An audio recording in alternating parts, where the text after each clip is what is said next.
And then the last one we wanted to talk about was Tenneco, which we also brought up on the show last week or the week before. We may have talked about this one twice already now, but it's a good one. Well, it's interesting, and I beat you to it on sharing the screen here, so I can pull that one up. Totally.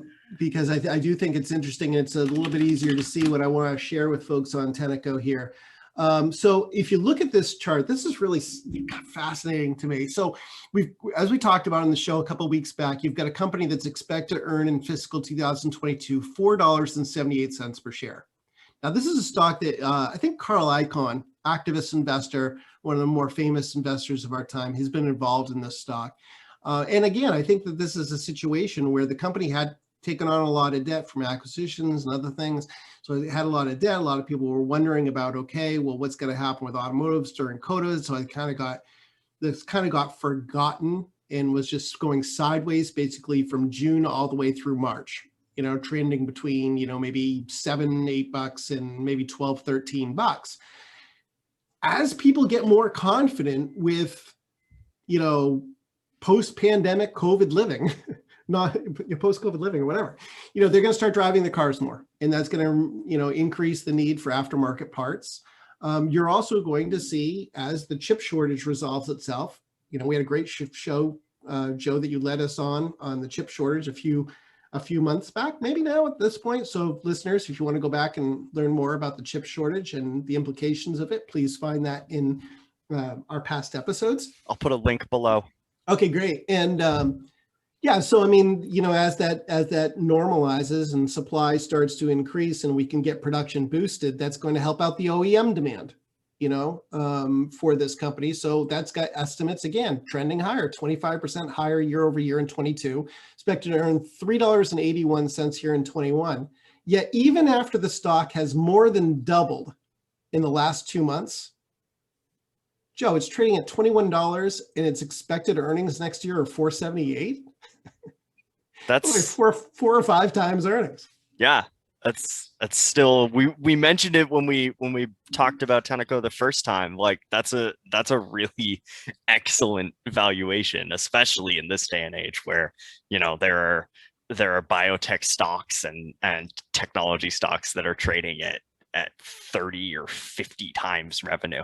So needless to say, we like the stonk, right? Yeah, it's high scoring in the research. And the only thing I would say, people, is, okay, so we're going to get into the weeds a little bit on technicals for a second. Okay. Go ahead. See this bar over here on June 3rd is this big spike that it had moved up, 15% up day in early June, right? That would be considered a flagpole. And then you can see these are a series of 1, 2, 3, 4 inside days, which means that the intraday distance or range is smaller than the prior day. So you can see it tightening up like that. And Joe, what does this look like to you? If this was a flagpole, and then this was more of a, let's see if I can draw this. So a line there. And a line there, and a flagpole. Yeah, that's a flag. Looks like a pennant, actually. Yes, it does. Right? So it looks like a pennant. Now, we did have a huge update yesterday, which looked like it was going to be the breakout from a pennant formation, but it finished on the low of the day. So the intraday reversal was, a lot of people came out and took some profits there and knocked back down. That worries me a little bit. Up a little bit today, up about 2% today, but I am a little nervous here about this stock because we have had a huge move in it.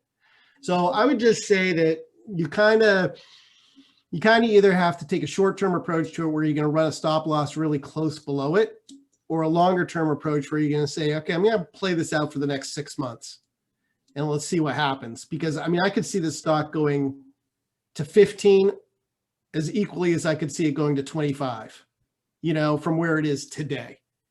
So I think its stock is cheap. I like its opportunities. I own it.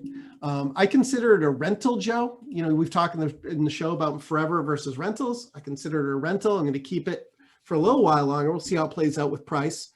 But I am going to put a tire leash on it now that I've made, so much money in a very short period of time, because it has moved a lot and theoretically could digest some of those gains.